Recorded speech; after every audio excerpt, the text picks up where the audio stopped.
Good evening and welcome to our event this evening. I am Faisal Istarabadi, the founding director of the Indiana University Center for the Study of the Middle East. I'm delighted to welcome all of you to this, our final public event for the academic year. I should mention a couple of things before I introduce our guest speaker this evening. And that is that first, this lecture is part of the sort of inaugural Gulf Studies Forum, which are sponsored jointly by the Indiana University Center for the Study of the Middle East and by the Naval Postgraduate School in Monterey, California. And I am delighted to welcome colleagues from Monterey as well, who are joining us today, in particular, Professor Glenn Robinson. The idea for the Gulf Studies Forum came out of a number of meetings that were held between the two institutions when I had the pleasure of traveling to Monterey. And I would be remiss in failing to mention that a conduit for getting the two institutions together is Ms. Jenny Wiebeck, who served as as associate director of Sesame at one point before moving on to happier pastures at the NPS. So I'm delighted that we are able to convene our inaugural Gulf Studies Forum, which will continue after today and hopefully become an annual event. With that, by way of opening, let me make one announcement, and that is that as Ambassador Silliman speaks this evening, if you have questions, please send them through the chat, either to everybody or in any event to Dr. Carl Pearson, who is the Associate Director of Sesame. And we will, once Ambassador Silliman finishes his talk this evening, it will be Dr. Pearson who will moderate the questions through the chat line. So please keep that in mind as we go along.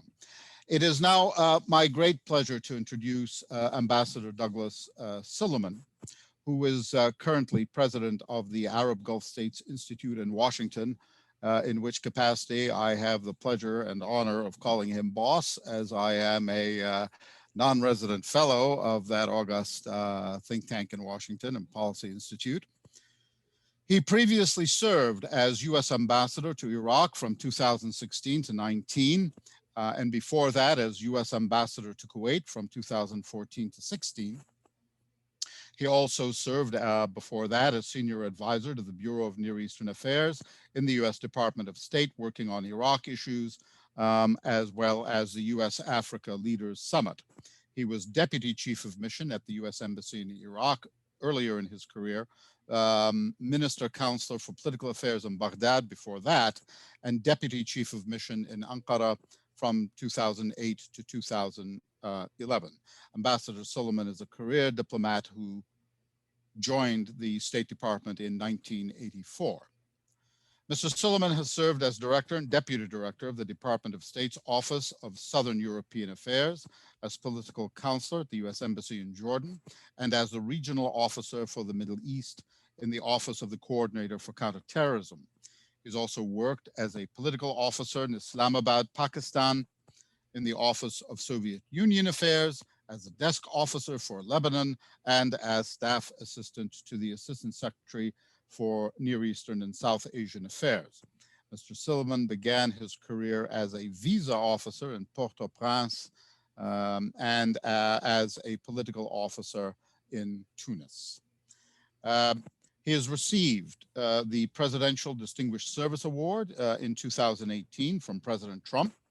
He has received numerous other awards from the State Department, including the Secretary's Award for Public Outreach in 2007 and Senior Performance Awards. Mr. Silliman has also received the Sinclair Language Award in 1993 and the W. Averill Harriman Award for Outstanding Junior Officer in 1998, I beg your pardon, 1988, from the American Foreign Service Association. He retired from the Foreign Service in April of 2019 after a career that spanned 35 years. Mr. Silliman received a Bachelor of Arts in Political Science, summa cum laude, from Baylor University, where he was also a member of Phi Beta Kappa. He earned a Master's of Arts in International Relations from the George Washington University, and he is an elected member of the Council on Foreign Relations and the American Academy of Diplomacy. It's my great pleasure to welcome Ambassador Douglas Silliman to give the inaugural lecture of the Gulf Security Forum. Ambassador Silliman. Good evening, everyone. It's a real pleasure to be here at Indiana University, even though I am in Virginia and I'm talking to you virtually. And it's a real pleasure to address your Gulf Studies Forum. I want to thank Faisal Estrabadi and Dr. Carl Persson for inviting me to participate in this conference, and the Naval Postgraduate School for helping to sponsor what I think can become an important event. Now, I must take some issue with Ambassador Estrabadi's introduction because he made me sound old. Even I feel old, having served on the Soviet Union desk and having served as a 35-year career. I hope I will be a little bit more vigorous than the introduction indicated in my speaking tonight. And in fact, one of the pitfalls of speaking virtually for me is that in general, I'm a very vigorous speaker. I stomp around the stage, I wave my arms a lot. I can't do this on Zoom, I am told by my Zoom managers at my institute. So I think you will be unable to get the full physical force of my talk tonight. As a positive, however, a virtual speech makes it impossible for you as the audience to rush the stage in indignation. But I assure you that you'll still be able to roll your eyes in disbelief if you don't like something I say. And if you do, keep that thought for the question and answer period. Now, tomorrow you'll hear from several panels of expert speakers who will talk to you about different aspects of Gulf security and Gulf studies. Tonight, though, you're stuck with just me and my thoughts. And I'm a practitioner, not an academic. So you might find my remarks will be a little bit different than what you might be used to in such a conference. A Dutch philosopher once said, in theory, there is no difference between theory and practice, but in practice, there is.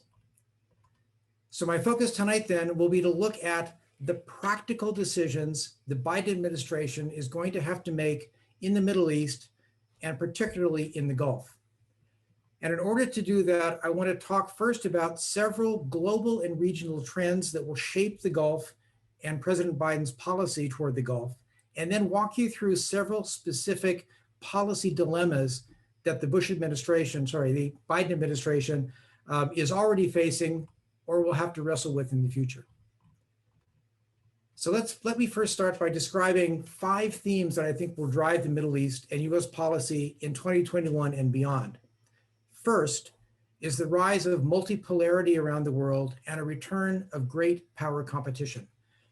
China has expanded its military, pushed its commercial enterprises, increased investment and credit with its Belt and Road Initiative, and more culturally presents a new confident model of authoritarian governance paired with economic development that may be attractive to many governments around the world, including in the Gulf. Russia, in contrast, has sought to seize political and security opportunities where it sees that US influence may be waning in its near abroad, like in Ukraine, in Georgia, but also in Syria and elsewhere in the Gulf. The reality of multipolarity is that all countries now have more than one choice for their military, security, political, and economic relationships. And increasingly, more and more countries are choosing more than one from column A, more than one from column B, trying to balance their commercial, political, trade, cultural, and investment ties among a larger number of countries and not wanting to remain dependent on any one. So the perception of multipolarity and the great power competition that is coming back to the world is going to affect how the US can engage around the world, and particularly in the Middle East. The second trend I want to note is the rise of new regional powers who are willing and able to act on their own perception of their own national interests, rather than working with a powerful state sponsor. This has resulted, particularly in the Middle East, in a bit of intra-regional competition. Iran, for example, has pursued aggressive regional security, missile and drone programs, and nuclear programs, despite crushing US sanctions and the opposition of most of the rest of the world. Turkey has sought to expand its security relationships eastward and southward, see the purchase of the S-400 air defense system from Russia, and has used military force more frequently in Syria, in Iraq, and even Libya, while partnering with Qatar on military and commercial port developments in the Horn of Africa and the Red Sea Basin. Saudi Arabia and the United Arab Emirates have expanded their investments into Asia and Africa, undertaken peacemaking projects in Sudan and South Asia, and have not shied away from using their military capabilities in Yemen, in Libya, and in other places where they feel their interests are challenged. And to this trend, I want to add the growing number and power of non-state actors, both terrorist organizations like ISIS or Al-Qaeda, but also state-sponsored militias in Lebanon, Iraq, Syria, Yemen, and elsewhere. So the rising power of regional actors and of non-state actors, working not in concert with a larger power, but based on their own perceived self-interest, presents a very different strategic landscape for the new Biden administration and potentially more dangerous players across the world. And this leads to my third trend, the shift in the center of power in the Arab world. Traditionally, the centers of Arab political, economic, military, and intellectual power were the great historic capitals, Cairo, Damascus, Beirut, and Baghdad. All of those traditional power centers are now in disarray. Saudi Arabia, the UAE, and to a lesser extent Qatar have risen to fill this strategic void. These Gulf states have wealth and comparatively smaller populations they have to serve. They are seeking to present new models of Arab governance, and they are reaching beyond their borders unilaterally to pursue their own national interests. Now, for Saudi Arabia, the UAE, and Qatar, and most of the countries of the Gulf, the United States remains the default military and security partner. However, they no longer trust the US to be their sole defense umbrella, like it was under the Carter Doctrine, which apparently, or appears to me to have died effectively in 2019. Instead, they're experimenting with other partners to enhance their security options and their economic development options, while not yet replacing the United States as their primary partner and provider on security. There have also been some positive results for the United States of this new Gulf independence, with monetary and political Gulf support for the transition in Sudan, a seemingly greater willingness in the Gulf to help Iraq, and for the UAE and Bahrain, signature of the Abraham Accords normalizing relations with Israel. So the rise of self-interested Saudi Arabia, the UAE, and Qatar has changed the balance of power in the Arab world, and is something that the Biden administration will have to cope with. The fourth trend that bears watching is the resilience of economies in the face of climate change and the coronavirus pandemic. As you might expect, this equation favors the wealthy, those countries who have good healthcare systems and access to COVID vaccines, and who can afford to restructure their economies to deal with new sources of energy and the impact of climate change. In the Gulf, the UAE, Kuwait, Saudi Arabia, and Qatar are pretty well placed to succeed, although bad policy decisions could complicate their efforts. My worries lie more in Yemen, in Iraq, and Syria, all devastated by war and without the resources or stable, competent governance able to guide the countries through these ongoing challenges. And my fifth and final trend is the Biden administration's approach to foreign policy itself. Foreign policy Vice President Biden has evolved into domestic policy President Biden, with a clear focus on recovery from the pandemic, investment in domestic American infrastructure, and tackling inequalities and divisions among Americans. And even when the administration talks about foreign policy, it doesn't talk much about the Middle East. It focuses on rebuilding traditional alliances in Europe and Asia, dealing with an ambitious China, countering Russian aggression, cooperating on climate change, and trying to rebalance trade and economic relationships. When the Middle East is mentioned, it is usually in the context of Biden's desire to return both the United States and Iran to the commitments of the Joint Comprehensive Plan of Action, the JCPOA, or Iran nuclear deal. The Biden administration's Gulf policy seems relegated to fourth or fifth tier on its already low priority list of foreign policy issues. So let me recap these 5 global issues that will be confronting the Biden administration as they look to the Gulf. The reality of growing multipolarity, the rise of new regional powers in the Middle East, the shift in the center of power in the Arab world toward the Gulf, the need for resilience to deal with climate change and COVID, and Biden's own focus on domestic issues. So with that overly long prologue, let me talk a little bit about the Gulf itself. And in the interest of time, I will limit my remarks to only 4 specific Gulf policy issues. Otherwise, we could easily be here all night. But the issues I want to cover now are Yemen, Iran, US arms sales, and the Abraham Accords. Let's start with Yemen.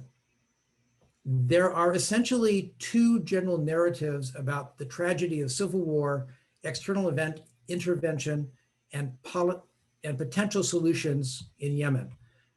The first, which most of the media in the United States and Europe and many governments have embraced pretty completely, is that Saudi Arabia and its Gulf allies waged an unnecessary war in Yemen to return a government that they liked to power after a coup attempt by the Houthis, whom the Saudis saw as an Iranian puppet.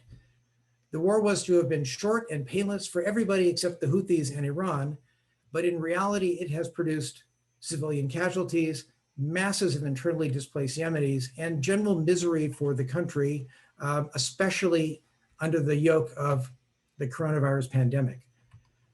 The relatively direct conclusion that many make based on this narrative is that an end to Saudi military operations and withdrawal from Yemen is the key to bringing peace. Now, there's a lot of truth to this narrative. On the day that the war started in 2015, a senior Gulf official thanked me and the United States for assisting his country in moving the material it needed to wage the war in Yemen. Then immediately after, he said, "You've got to get to work on your next task, which is to end this war as quickly as possible because it makes absolutely no sense." There's a second different narrative, however, that, like all good wars, makes resolution much harder. Under the second narrative, the Houthis have been armed and trained by Iran to weaken Saudi Arabia while taking over the governance of Yemen from its internationally recognized government, and that terrorist organizations like Al-Qaeda in the Arabian Peninsula have been able to operate with greater impunity because of the Houthis. There is also truth in this narrative, but I don't think I understood how much truth was in this narrative until I heard from 3 young Yemeni activists this week. And in fact, this is something, if you are interested, this was a program that I did at the Arab Gulf States Institute yesterday. And we should by now have this very interesting recording with 3 young Yemeni activists up on our website, www.agsiw.org, if you are interested in listening to it. These activists agreed that the Saudi military intervention was a disaster for Yemen, and they really wish that it had not happened. But they all placed the blame for the continuation of the conflict squarely on the Houthis, who they said have taken over control of all central government functions against the wishes of most of the population, and have tried to press their religious views that Yemen must be ruled by an imamate run by a direct descendant of the Prophet Muhammad. The only peace that the Houthis will accept, they argued, is a peace that leads to the full withdrawal of Saudi Arabia and the full control of Yemen by the Houthis. They collectively expressed a fear that the United Nations, the United States, and other international players seem to visualize peace in Yemen as a Saudi withdrawal coupled with what they would say are insincere Houthi promises to share power, something that they have not been willing to do yet. And they argued very passionately that a majority of Yemenis see peace as the disarming of the Houthis, followed by a Yemeni approach to Saudi Arabia and the Gulf for assistance in recovering and rebuilding their country after 6 long years of war. This is the Biden administration's first big dilemma that they are facing in Yemen, particularly as the Biden administration has appointed a special envoy, Tim Lenderking, to look at how to bring peace in Yemen, and seems to be devoting some energy to this. I was somewhat heartened to hear that all of our activists were pleased to see the Biden administration's focus on peace in Yemen, and all said that they were encouraged that Special Envoy Lenderking would bring a fresh set of eyes and some new ideas to solving the problems. So if you think Yemen's competing narratives seem hard to solve, then let's move on to Iran. Iran is, by its very nature, or at least I should say revolutionary Iran is, by its very nature, an expansionist, interventionist power. The Iranian Revolutionary Constitution contains a number of very aggressive clauses that set up Iran institutionally as an expansionist and interventionist power. That constitution calls out the United States, which is very rare in a constitution of a country. That constitution gives most governing power to a supreme religious guide or leader, currently Ayatollah Ali Khamenei. That constitution establishes security forces, the Iranian Revolutionary Guard, to protect and expand the gains of the Iranian Revolution. And that constitution claims to speak for all the oppressed peoples of the earth and looks to the day when the world will be governed by the principles of Islam as defined by Iran. So I'm going to skip over a lot of bad events between 1979 and the move in 2015 to negotiate and sign the JCPOA, and talk a little bit about the JCPOA, which is the issue most at the center of Biden's policy discussions now on Iran. On the positive side of the ledger, the JCPOA was a nearly textbook example of how US leadership was able to rally US allies as well as Russia and China to pressure Iran, including through the broad application of economic sanctions, to forswear a military nuclear program. JCPOA, as it was originally conceived, was also supposed to include some sort of caps or limits on Iran's support to proxy forces, its missile program, and address human rights in Iran.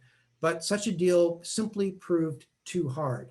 So the US, the UK, France, Germany, the European Union, Russia, and China settled for a third of a loaf rather than no loaf at all. President Trump undid that third of a loaf with the stroke of a pen in 2018, and then imposed unilateral maximum pressure sanctions to try to get Iran back to negotiate a better deal. We all know that that did not occur. In the campaign and since coming to office, President Biden has stated that his goal is a return of both the United States and Iran to compliance with the JCPOA. But as I look at it, the path to get there is very, very complicated. Europe no longer trusts American leadership, or at least not the way that it did 10 or 20 years ago. President Trump pulled out of an agreement that was years in the making and had broad international support, even though it was incomplete. And Europe, frankly, doesn't know what will happen if President Trump or a Republican in the mold of President Trump is elected president in 2024 or 2028. They are not necessarily all in supporting the Biden policy in this direction. With the return of great power competition, Russia and China now have stronger reasons than before not to cooperate in a key US foreign policy goal. Both Russia and China are trying to expand the relations with Iran, particularly China. And Iran is demanding not just a return to the agreement, but some form of compensation for the losses imposed by the Trump administration sanctions. Now, on the other side of the equation, to make this even harder, Israel and America's Arab friends in the Gulf insist that any new agreement must include curbs on Iran's missile and drone programs, and guarantees of an end to Iranian support for proxy militia forces. Just the foreign aspects of this make resolution or progress very, very difficult, but the politicization of Iran policy inside the United States will make this even more difficult. When President Obama negotiated and signed the JCPOA, most significant Democratic political figures supported the move, most Republicans opposed. The JCPOA could not have been negotiated as a treaty because there was no chance that a draft treaty could have passed through Senate ratification. The polarization worsened when President Trump withdrew from the JCPOA, wiping out what Democrats considered a major Obama foreign policy success. And that foreign policy polarization, or that domestic policy polarization, remains today. And you can expect Republican candidates in the future to use Iran in their campaigns. And therefore, President Biden will have to keep one eye over his right shoulder as he moves forward in the talks with Iran. I believe that the JCPOA was a good but incomplete agreement. It helped delay the threat of development of nuclear weapons, and it was an example of how concerted and coordinated international pressure and sanctions could lead to a successful outcome. But while the JCPOA addressed the perceived threat of a future military nuclear program for Iran, it did very little to constrain the mechanisms that Iran actually uses to project its power in the region. Support to proxy non-state militia forces, and development of conventional rockets, ballistic and cruise missiles, and drone capabilities. It was simply easier for the US, Europe, Russia, China, and international public opinion to accept an agreement that delayed or eliminated a possible future Iranian nuclear weapon. And it was easier for Iran to accept constraints on its nuclear program as long as it had the ability to retain the use of the tools that it uses to effectively project its power in the region. So for President Biden, the dilemma on Iran is going to be whether to simply return to the JCPOA, whether to try to rally US partners in the original deal to put more pressure on Iran to address the requests of Israel and the Gulf states and many in the United States to put greater pressure on Iran. Again, it takes two to tango, so whatever progress is made with Iran will also include an Iranian point of view, for better or for worse. So now that we've talked about some of the security risks in the Gulf, let me talk about US arms sales to the Gulf. As I mentioned earlier, the United States has been the default security partner and provider for Arab states of the Gulf for many decades. Part of this comes from the Carter Doctrine and the Reagan Corollary, in which the US decided to use its own national assets to defend its interests in the Gulf, the stability of oil markets, the free flow of trade, the territorial integrity of nation states. The reflagging of tankers under US flags during the Iran-Iraq War and the liberation of Kuwait are the two most robust examples of the Carter Doctrine. And the Carter Doctrine was useful as long as the implied threat of the use of force by the United States deterred state actors, primarily Iran and Iraq as the intended recipients of the message, from any further aggressive steps. But starting in 2019, the deterrence value implied by the Carter Doctrine weaned very quickly when Iran no longer seemed worried about use of US military force. But in addition to the Carter Doctrine and this US security umbrella, a second way that the United States has assisted the defense of Gulf states has been the sale of weapons and other defense systems. These systems have included aircraft, F-15 fighters for Saudi Arabia, F-16s to the UAE, F-18s to Kuwait, as well as radar and communication systems, artillery, ammunition, naval vessels, and exercises, training, and maintenance for all of these systems. The bill to the Gulf states for these systems and maintenance has been in the tens of billions, if not hundreds of billions of dollars. Since the sale of billions of dollars in defense equipment supported American companies and helped create and keep American jobs, a decade ago, there was general bipartisan support for such sales to the Gulf. During the height of the war against terrorism, when Gulf nations were flying missions over Afghanistan and Iraq, these arms sales and these governments were also seen as supporting US policy, and the countries were seen as friends of the United States in the region. That began to change with the advent of the war in Yemen. The Obama administration assisted Saudi Arabia and its GCC partners at the beginning of the war. But as reports of civilian casualties and the dire situation of internally displaced Yemenis increased, many Americans, probably mostly Democrats, began to criticize US support for Saudi Arabia and the UAE, who were most heavily involved in Yemen. The Obama administration rolled back its support for the prosecution of the war in Yemen while expanding Gulf access to defensive systems like radar and counter-missile systems like the Patriot and the THAAD. President Trump's first foreign trip to Saudi Arabia in May of 2017 did not focus on Yemen and humanitarian casualties, but on arms sales. He claimed at the time, falsely, that he had made $270 billion worth of arms sales to the kingdom during his trip. And you might remember the video of President Trump showing Saudi Crown Prince Mohammed bin Salman photos on a large poster board in the Oval Office with photographs of all of the weapons that the United States was selling to Saudi Arabia. Despite the Trump administration's support for arms sales to Saudi Arabia, the political situation for Saudi Arabia and by extension the Gulf states really worsened after the killing and dismemberment of dissident Saudi journalist Jamal Khashoggi in October 2018. So when in 2019, the Trump administration tried to move forward arms sales cases for Saudi Arabia, the UAE, and Jordan without notifying Congress, Congress passed a law, including with 7 Republican votes in the Senate, disapproving the sales. Trump vetoed the bill and the sales went through. But then in November of 2020, just after the presidential elections and 2 months after the signature of the Abraham Accords with Israel, the Trump administration approved the sale of F-35 stealth fighters, MQ-9B Reaper armed drones, and munitions to the UAE. The value of the sale was about $23 billion.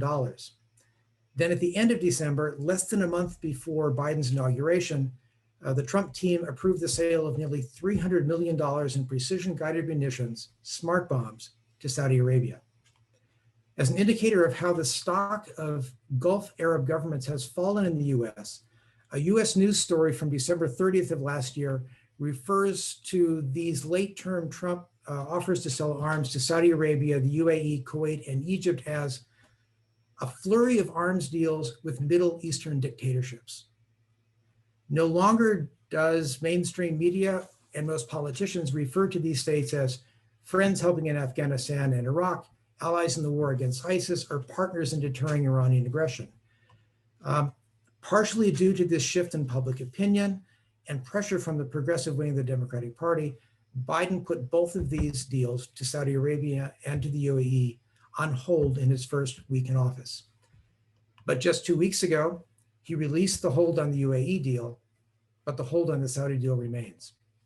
So when you're looking at arms sales to the Gulf, the dilemma for President Biden is in many ways a traditional clash of choice between American interests and American values. What, in the view of President Biden, is more important to the United States? Is it the American interest proposition that recognizes Gulf support to the US on counterterrorism, support for Iraq and Syria, helping friendly countries defend themselves, and billions of dollars of US exports that provide American jobs and profits for shareholders? Or is it the American values proposition, like support for democratically elected governments, respect for human rights, freedom of expression, and the sanctity of human life, and abiding by the recognized humanitarian rules of armed conflict? My guess is that most Republicans and a large number of Democrats are likely to come down on the side of the US interests in the Gulf. And you can see with President Biden's release of the arms deal to the UAE, he seems to be moving in that direction as well. But there is still a very vocal progressive Democratic minority who believe that it is time for President Biden to draw a line in the sand on American values for the Gulf Arab states. And I think that this dissonance, even within the Democratic Party, will continue for the rest of Biden's term. So maybe I can close with a bit of good news that the Trump administration left for President Biden. The signature of the Abraham Accords, in which 4 Arab states agreed to normalize relations with Israel to some degree. These countries are the United Arab Emirates, Bahrain, Sudan, and Morocco. The White House announced in August of last year the agreement between the UAE and Israel to work toward a full normalization of relations, followed by an announcement on Bahrain-Israel normalization in September. President Trump held a very public signing ceremony at the White House on September 15th, in which Israeli Prime Minister Netanyahu and the foreign ministers of the UAE and Bahrain signed the first 2 Abraham Accords. This high-profile ceremony was held just a few weeks before the US presidential election, and as Israeli Prime Minister Netanyahu's coalition government was beginning to unravel in Israel, with the likelihood of a 4th set of Israeli elections in 3 years looming. Those elections took place on March 23rd, last month, after the coalition unraveled. The Trump administration brought Sudan into the fold in October, and then Morocco in December. Now, why did this happen?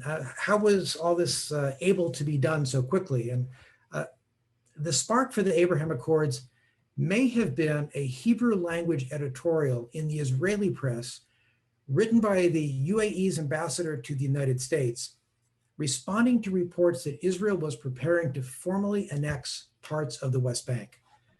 The editorial said that the UAE was willing to work with Israel bilaterally, but that unilateral Israeli annexation of what the UAE considered as Palestinian territory would end any possibility for UAE's reconciliation with Israel.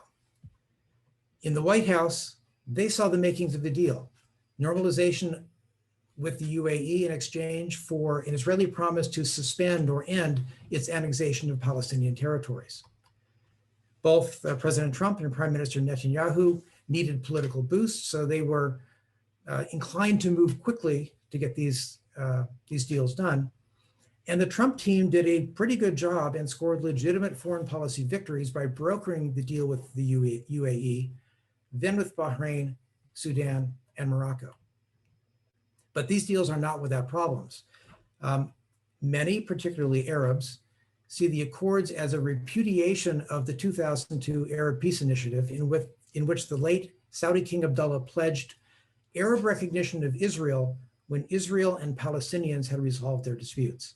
Many Arabs, and particularly Palestinians, see these accords as a betrayal of the Palestinian people by undercutting their negotiating leverage with Israel.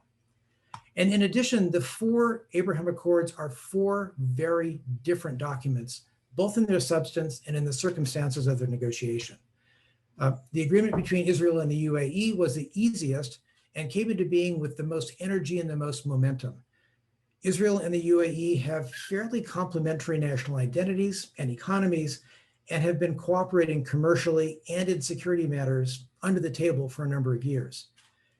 Abu Dhabi concluded, among other things, that it could not expand its relationship with Israel any further without bringing it into the open, and was primed to recognize and deal with Israel openly. In addition, the UAE was able to highlight that it got a concession from Israel to suspend the annexation of parts of the West Bank, and thus was able to sell its recognition or its normalization with Israel as a pro-Palestinian step.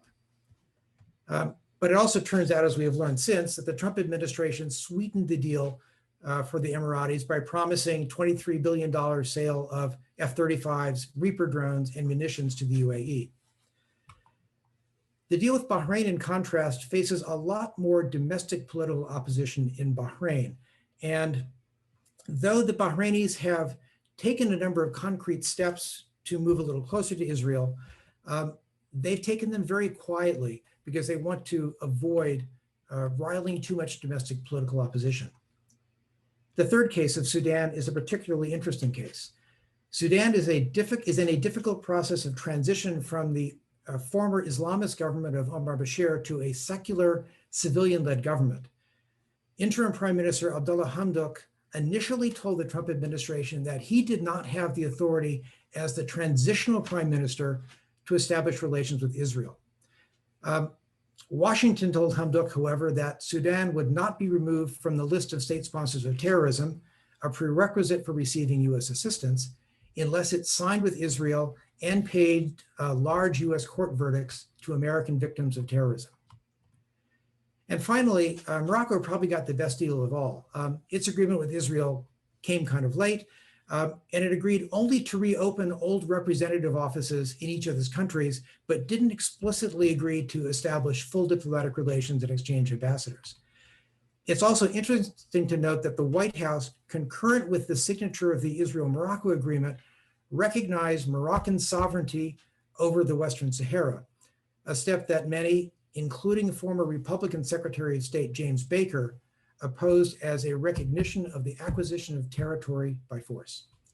Now, where does Biden stand on all this? When the UAE-Israel deal was announced in August, the Biden campaign on the very same day issued a statement of support, but one that noted that the lack of annexation of Palestinian territory would make it possible to work toward a negotiated two-state solution to the Israeli-Palestinian dispute. So going back to traditional American foreign policy of the last 20 years. So Biden's dilemmas regarding the Abraham Accords will be several. First of all, is he going to carry forward with the side deals that Trump threw in? The UAE arms deals, the recognition of Western Sahara's, Morocco's sovereignty over Western Sahara.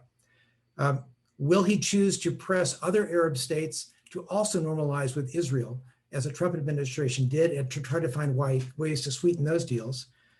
Will he try to improve his relationship with Prime Minister Netanyahu if he in fact is reelected as prime minister, because the coalition negotiations continue in Israel? And whether he's going to press Israel for direct negotiations again with the Palestinians toward a two-state solution. So let me stop for a minute and take a breath. I've thrown a lot at you over the past half hour and want to give you a chance to digest it as well. So one of my favorite American writers, Mark Twain, had some really good advice for speakers. He said, when you speak, speak like a child. Say what you know, then sit down and shut up. I'm going to take Twain's advice and stop here and turn the microphone back to Dr. Pearson to lead us in our question and answer session. Carl, the microphone is yours. Thank you very much, Ambassador. Again, if you have questions or comments, please address them either to me or to everyone in using the chat feature, which you can find at the bottom of your Zoom screen. Our first question comes from Professor Nuket Sandal. The question is, how do you see Turkey in the context of the Middle East and Gulf politics? Oh my goodness, do we have an hour? I will say that one of the things that I am most pleased about in my Foreign Service career was the 3 years that I spent in Turkey, in Ankara, helping to run the American mission, but getting to know Turks. I was also the head of the Southern European office that dealt with Turkey, Greece, Cyprus, and before they joined the EU, Romania and Bulgaria. Turkey is an absolutely fascinating country, but what has happened in Turkey in the past 20 years has been a move away from the 20th century traditions of Kemalism, Mustafa Kemal, the founder of modern Turkey, toward this interesting blend that many people have called neo-Ottomanism. So Turkey has very clearly tried to expand its relationships, keep its trade relations with Europe, but expand its relationships to the east and the north and to the south, and revive some of the emotion that was involved in the Ottoman Empire. It is interesting to see the effect of Turkey on the Gulf. In the northern part of the Gulf, I think there's a little bit more concern about, if you will, Turkish irredentism, the idea that the Ottoman Empire can be revived. I think the Ottoman Empire that Erdogan is trying to revive, if any at all, is really an economic empire, not a physical empire that governed the region for 400 years. But the boycott by Saudi Arabia, the United Arab Emirates, Bahrain, and Egypt of Qatar in 2017 sent Qatar in search of regional allies to help them get around this economic blockade from their GCC neighbors. So the Qataris ended up doing a lot of overflights of Iran and giving the Iranian government about $100 billion a year in overflight rights for Qatari airlines. And they approached the Turks. And now Qatar and Turkey have begun cooperation, both military and commercial, in a number of areas. First and most difficult for the other members of the GCC is a Turkish military garrison, which is now in Qatar. Also problematic for the GCC is Turkish and Qatari cooperation in development of ports, both commercial and military, in the Red Sea Basin and the east coast of Africa, where they see Qatar helping Turkey expand its economic and military reach into the region, where I think the Saudis and Emiratis in particular do not want to see it. For the Emiratis, there is also a further concern about Turkey as a potentially extremist Sunni state. They see Turkey as supporting the Muslim Brotherhood in Egypt, as supporting the wrong side in Libya, Islamist extremists. They accuse Turkey of hiring Islamist mercenaries to fight their battles in northern and northeastern Syria against either the Assad regime or Syrian Kurds. And they are concerned that Turkey will gain too much power and have too much influence, which will carry over into strengthening people with extremist religious views. This seems to be waning just a little bit, all of the concern in the Gulf about Turkey. Saudi Arabia and the Emirates have both quietly and informally reached out to Ankara to try to see what they might be able to do to improve the relationship and make it less confrontational.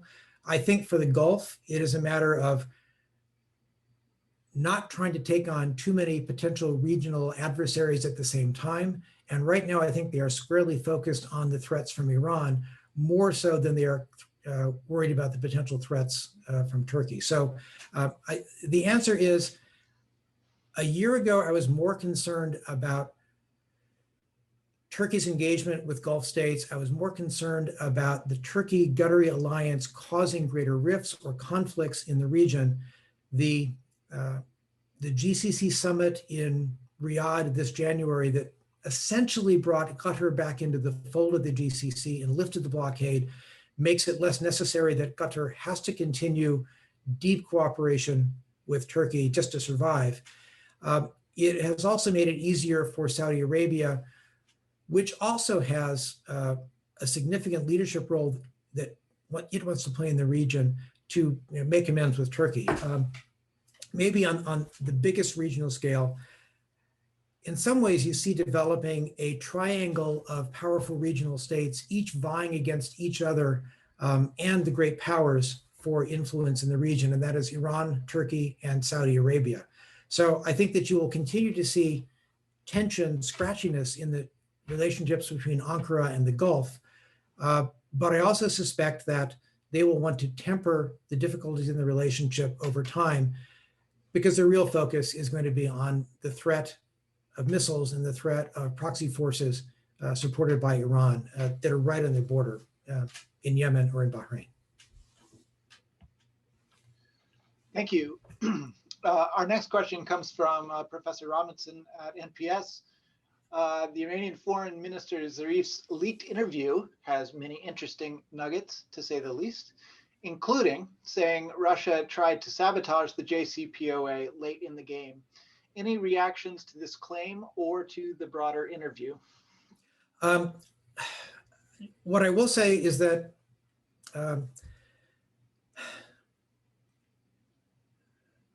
Zarif has a reputation of saying some intemperate things in the press.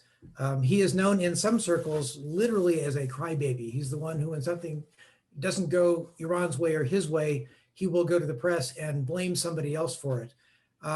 There are also a number of people who say that he is sort of informally campaigning to be the next president of Iran, because the candidacies of the presidential candidates for June elections have not yet been finalized.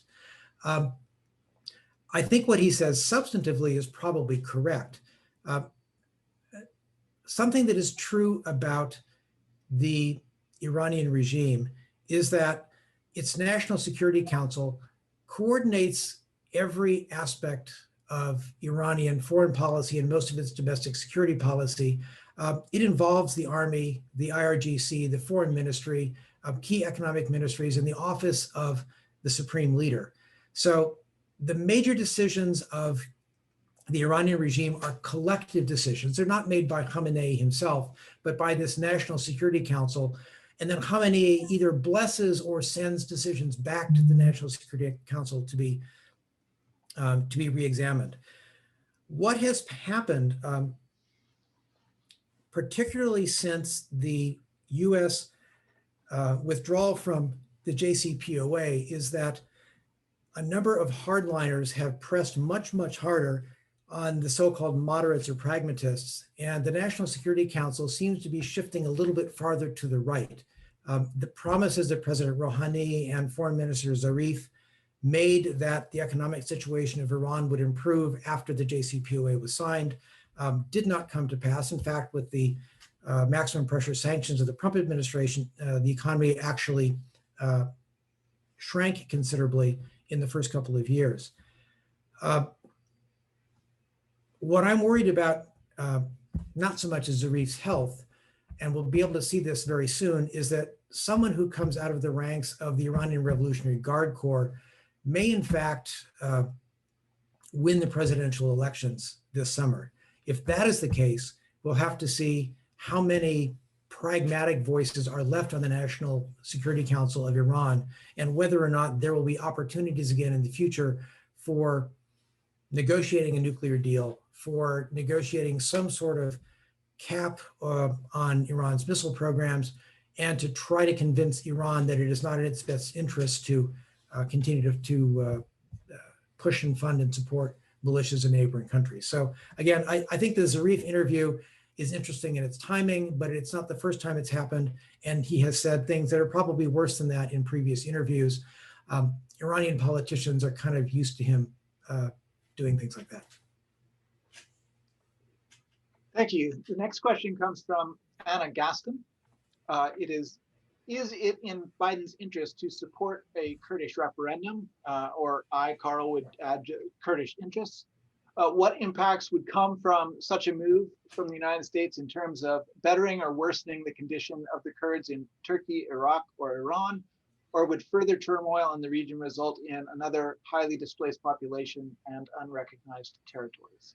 Boy, I was hoping nobody would ask anything about Iraq or Syria or really difficult questions. The Kurds are the crux of this, and I'll give you my opinion first and then answer the question.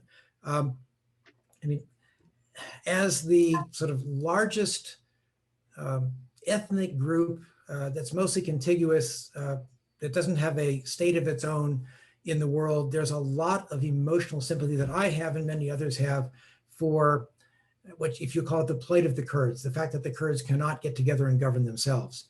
That said, I've met with Kurds in Turkey, I've met with Kurds in Iraq, and the divisions among the Kurds are almost as bad as the divisions between Kurds and others.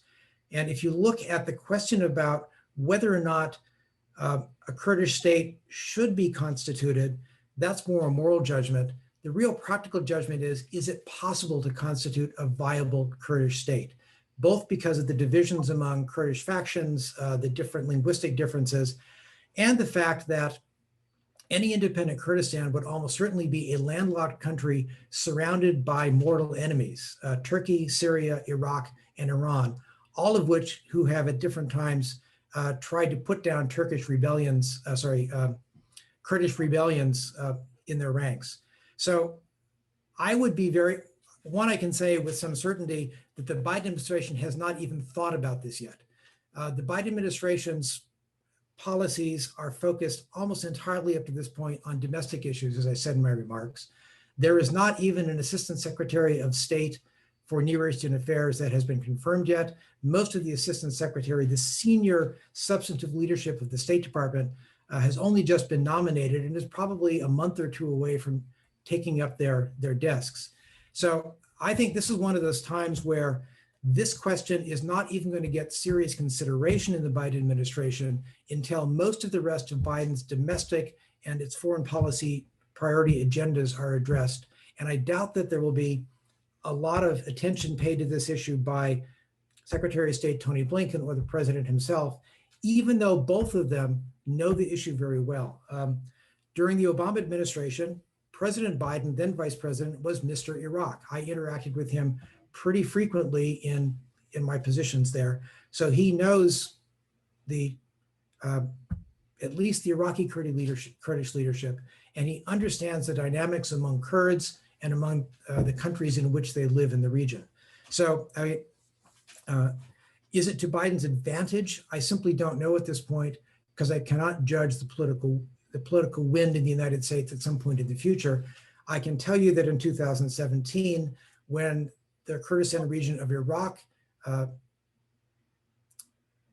conducted an independence referendum, the Trump administration opposed it. And in general, I have found more Republican politicians who were willing to support Kurdish independence than I have found Democratic politicians. So I really don't think this is an issue that is going to be on Biden's plate for the next year or two, unless there is some crisis that forces it to the top of the pile. Thank you. So from one stateless ethnic group to another, the next question from Patrick Lee is, what are the consequences if Biden continues to recognize Moroccan sovereignty over Western Sahara? Ooh, that's a really tough question. And I must admit, the farthest west I've ever served in the Arab world is Tunisia. So all of my information is second and third hand. The real risk is to relations between Morocco and Algeria, especially as Algeria goes through a leadership transition and potential government changes after the departure of President Bouteflika. They are still inclined to stir up the Sahrawi opposition to Moroccan sovereignty over the Western Sahara. What you've sort of got is a Morocco that already de facto controls a lot of the areas in Western Sahara, actually all of the areas in Western Sahara. They have a desire to invest, expand the economy, and create jobs. You have, however, kind of like the Palestinians, a Sahrawi opposition, many of whom live in refugee camps in Western and Southern Algeria, who are adamantly opposed to Moroccan sovereignty over Western Sahara. So it is possible that there will be some sort of a return to Polisario clashes with Moroccans, which we really haven't seen much for more than 2 decades.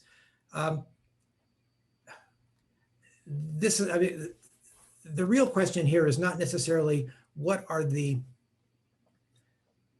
bad consequences if the Biden administration accepts this Trump administration move, but rather, does it attack the very principle that has always underpinned American foreign policy, that we should not and do not accept the acquisition of territory by force? The one area where this has been most difficult and where the Trump administration actually broke the tradition was in recognizing Israeli annexation of the Golan Heights from Syria.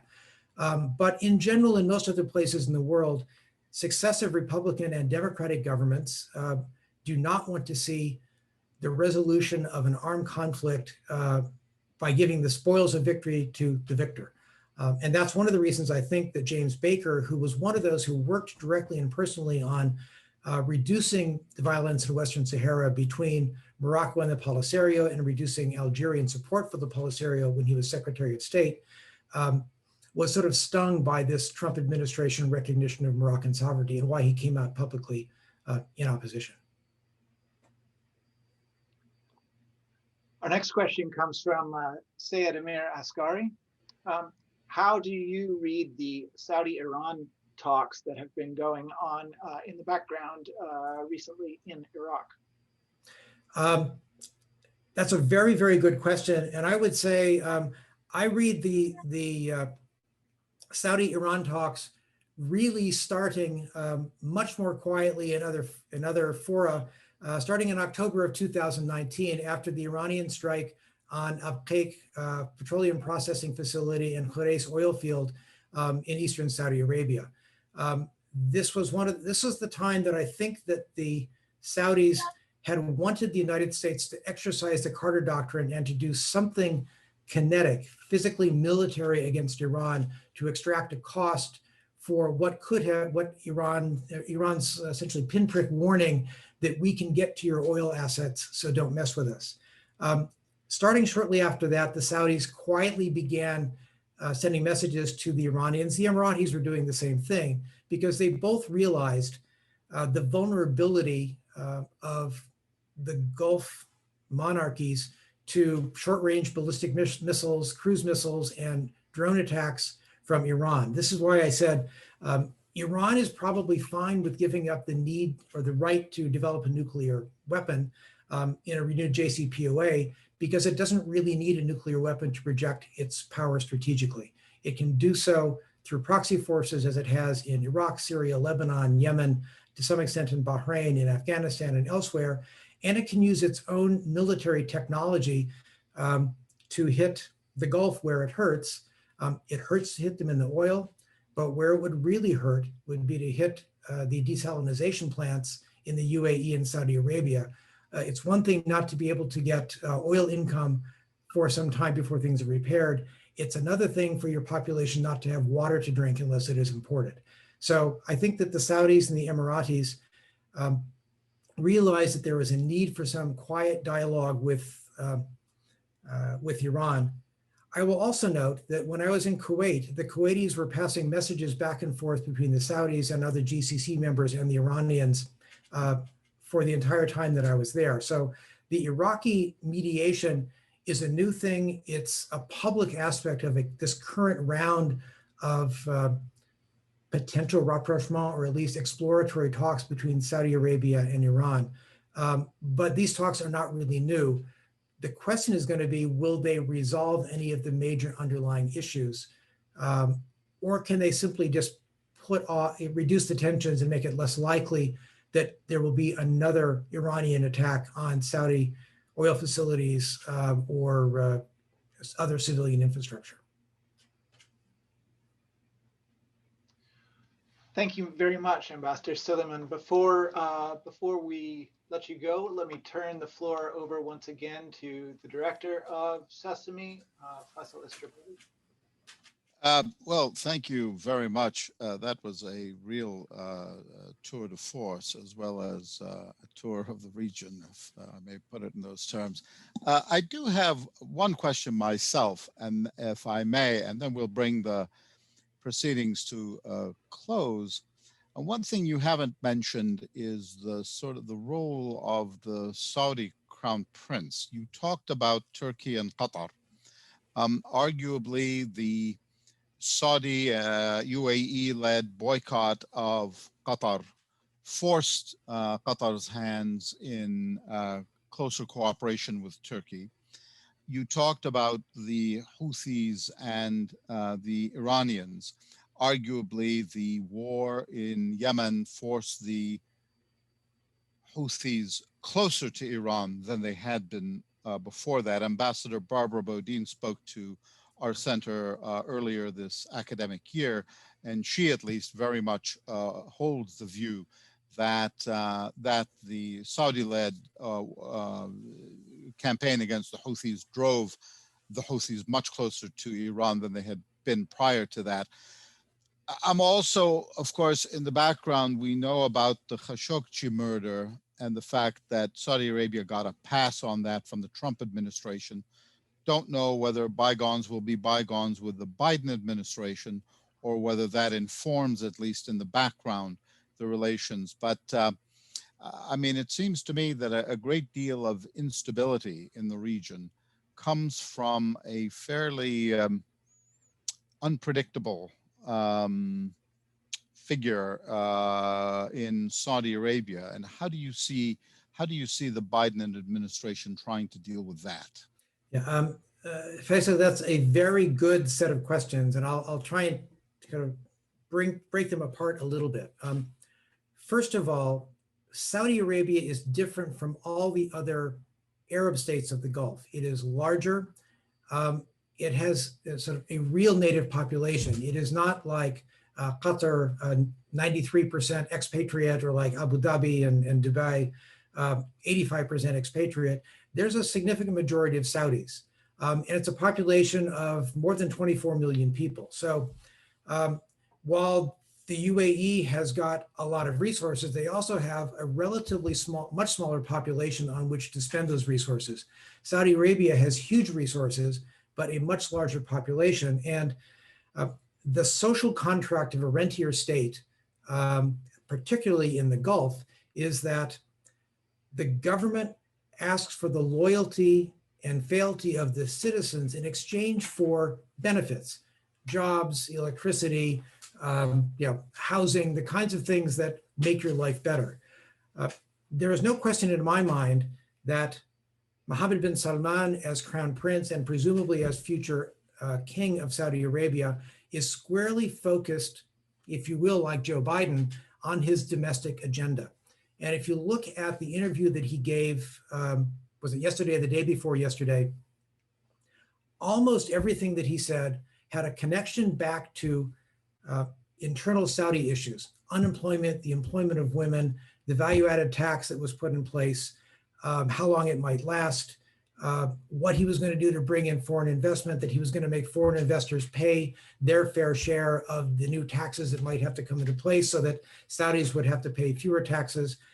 It was really an attempt to say, look, Saudis, I'm the crown prince. I've got your best interest at heart. And if you just come along with me, we're all going to be fine. That was kind of the basic message that I got, honestly, from reading it in translation, not watching the thing in Arabic.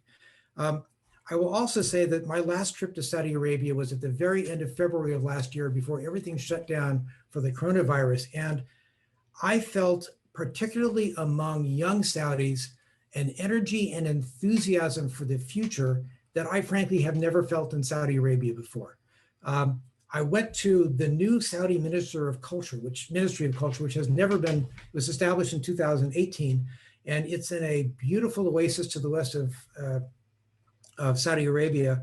And it's in this glass and steel building filled with young men and young women walking around carrying their laptops and sitting down at pristine white tables. I felt I was in Cupertino, California, not in Saudi Arabia. So there is a particular energy among young Saudis that Mohammed bin Salman has tapped into. He's been able to say, these are the things I want to do for young Saudis.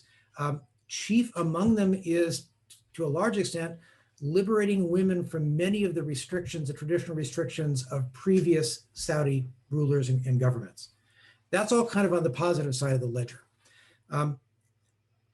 Mohammed bin Salman, however, wants everything to be done, the pace of reform, the type of reform, to go through his hands, to come across his desk. And he has centralized government authority making for pretty much every aspect of Saudi Arabia: economic, security, political, in royal offices, not in the line ministries.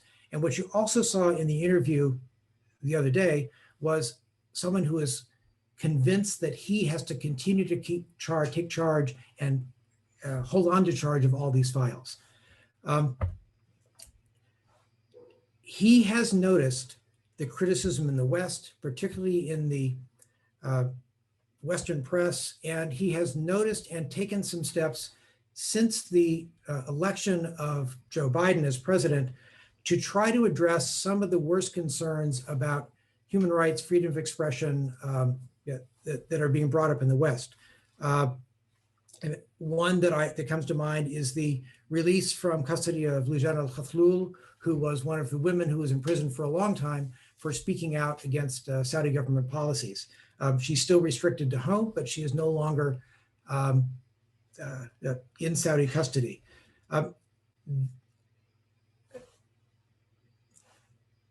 Probably the most interesting thing I have heard about Mohammed bin Salman in criticism from Saudis is that he tends to focus on the latest shiny object, whether it is investment in hydrogen as clean energy, or technology investments, cryptocurrency, women driving, how to get women into the workforce. And his plans to develop the country are sporadic, episodic, and really not part of a concerted effort as he'd like to portray in his Vision 2030. So the answer is how Biden will deal with Mohammed bin Salman is still not really clear. I think that thus far, the Biden administration has done a pretty good job of encouraging better Saudi behavior by not giving Mohammed bin Salman a lot of attention. That may be effective in the longer term. And in the end, as I noted before, if you look at the balance of the scale between American interests and American values in the Gulf, Joe Biden is a traditional conservative foreign policy Democrat. He is not a human rights crusader in the same way that Samantha Power or Ro Khanna or even Chris Murphy, senator from Connecticut, are. I think he's going to come down to evaluating the risks to regional stability, the risks to US interest, the risks to international oil markets of anything that he does with the Gulf Arab states. And the most important in managing is going to be Saudi Arabia and Mohammed bin Salman. But I think that probably Biden, as he showed with releasing the Emirati arms sales request, will try to walk a line between vilifying Saudi Arabia and MBS and accepting without any criticism what they do. Well, thank you very much. That really was a wonderful kickoff to our event, a wonderful and memorable inaugural keynote. Thank you very much, Doug Silliman. What is left for me to do is, on behalf of our colleagues at the Naval Postgraduate School, as well as on behalf of the center I have the privilege of directing, thanking you for this wonderful talk today. We look forward to having you do so in person when that becomes possible to do at the earliest opportunity. And thank all of our audience today for interesting and thoughtful questions. Thank you to all, and to our audience, we'll see you next year. Thank you very much.